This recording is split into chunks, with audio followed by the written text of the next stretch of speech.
కర్కాటక రాశి 2026లో కర్కాటక రాశి వారికి ఒక విశేషమైనటువంటి యోగం ఉన్నది. స్థిరాస్తి డెవలప్మెంట్స్, ఆర్థిక ప్రయోజనము, నూతనమైన ప్రయత్నాల్లో అనుకూలత. ఇదేమిటండి అంటే జన్మగురుడు శుభరూపమైనటువంటి ప్రయత్నాలు మీరు చేయగలరు. జూన్ టు డిసెంబర్ ఒక మంచి కార్యక్రమం చేస్తారు.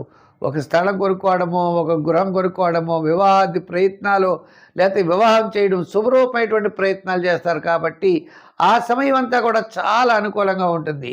వర్తమానంలో కూడా వ్యయ రూపం అంటే శుభరూపమైనటువంటి వ్యయ రూపం ఎక్కువగా జరిగే అవకాశాలు ఉన్నాయి. ఒక మంచి పని చేయడం కోసం మీకు ఖర్చు అవుతుంది. ఆ ఖర్చును పక్కన పెడితే మీరు మంచి పని చేయగలుగుతారు. తప్పనిసరిగా సక్సెస్ అనేది 2026లో మీరు పొందగలుగుతారు. అంచేత సక్సెస్ వైపుకు మీరు వెళ్ళండి. మీ ఆలోచనలు కూడా ఒక మంచి పని చేయాలని అనుకోండి, తప్పకుండా విజయం సాధించగలుగుతారు.